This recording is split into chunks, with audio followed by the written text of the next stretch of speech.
బాధ్యత అనేది ఊరికినే రాదు. ఆ బాధ్యత ఎలాంటిది అంటే యేసయ్యను శిలువ మరణానికి అప్పగించేశారు. ఏ ఒక్కడు కూడా శిలువ మరణం దగ్గరికి పోలా. ఆ సమయంలో యేసయ్య శిలువ మరణాన్ని, ఆయన వేదనను చూడటానికి బయటకు వచ్చింది ఎవరు అంటే యోహాను ఒక్కడే. స్తోత్రం. యోహాను ఒక్కడే. ఈ యోహాను శిలువ మరణం దగ్గరికి వచ్చాడు, శిలువ దగ్గరికి వచ్చాడు. యేసయ్య శిలువ వేస్తున్న ప్రదేశానికి వచ్చినప్పుడు అనేక మంది స్త్రీలు ఏడుస్తా ఉన్నారు. శిలువ మీద ఉన్న యేసయ్య దగ్గర ఉన్న శిష్యుడికి ఒక బాధ్యత ఇచ్చాడు. ఆ బాధ్యత తల్లి బాధ్యత. శిలువ శ్రమల మరణ గురించి గుడ్ ఫ్రైడే రోజు మనం ధ్యానం చేసుకునేటప్పుడు ఈ మాట జ్ఞాపకం చేసుకుంటాం. యోహానుతో చెప్తాడు, ఈమెని తల్లి.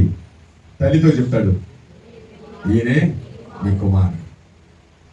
దగ్గర ఉన్న వారికి ఎప్పుడు కూడా బాధ్యతలు వస్తాయి. సంఘాల్లో కూడా అంతే.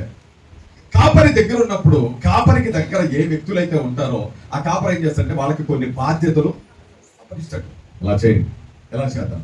చాలా మంది అనుకునే మాటలు ఎలాగుంటాయి అంటే పాస్టర్ గారు అన్ని అలాగే చెప్తాడు, వాళ్ళనే ఎక్కువ ప్రేమ కాదది. దగ్గరగా ఉండేవాడు కొన్ని బాధ్యతలు దొరుకుతాయి. దానివల్ల లాభం కూడా చెప్పనా, నువ్వు దూరంగా పోయి లాభాన్ని కోల్పోతే దానికి ఏం తెలియదు. కానీ దగ్గరగా ఉన్నవాడు స్టోరీ చెప్పనా నేను. ఎప్పుడైతే దగ్గరగా వచ్చాడో, తల్లి బాధ్యతను పొందుకున్నాడో, శిష్యులందరిలో ఒక ఆయన రంపముతో పోయిబడి చనిపోయాడు. ఒక ఆయన తల్ల కిందులుగా సిలువ వేయబడ్డాడు. ఒక ఆయన శిరఛేదనం చేయబడ్డాడు. ఒక ఆయన రాళ్లతో కొట్టబడి చనిపోయాడు, స్టెఫెన్. ఇలా ఎంతో మంది చావు వచ్చింది, కానీ యోహాను చావు మాత్రం అంత తేలిగ్గా రాలా. బాధ్యత ఉంది అక్కడ. చూపుగడిగా హల్లెలూయా. ఏముంది ఆయనకి? బాధ్యత ఉంది.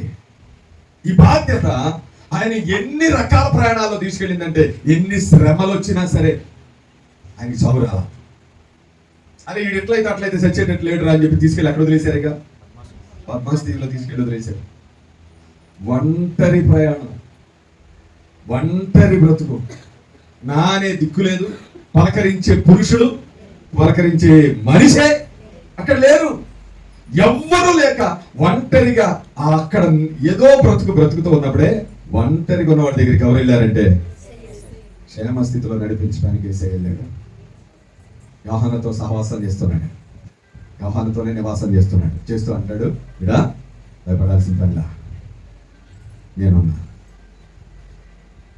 జరిగిన దానిని, జరుగుతున్న దానిని, జరగబోయే దానిని నీకొక ప్రత్యక్షత ఇచ్చి నిన్ను నిలబెడతాను అని శ్రేష్టమైన ప్రత్యక్షతలు ఇచ్చాడు. ఆ ప్రత్యక్షతలు బైబిల్ గ్రంథంలో రాయబడిన ప్రకటన గ్రంథం.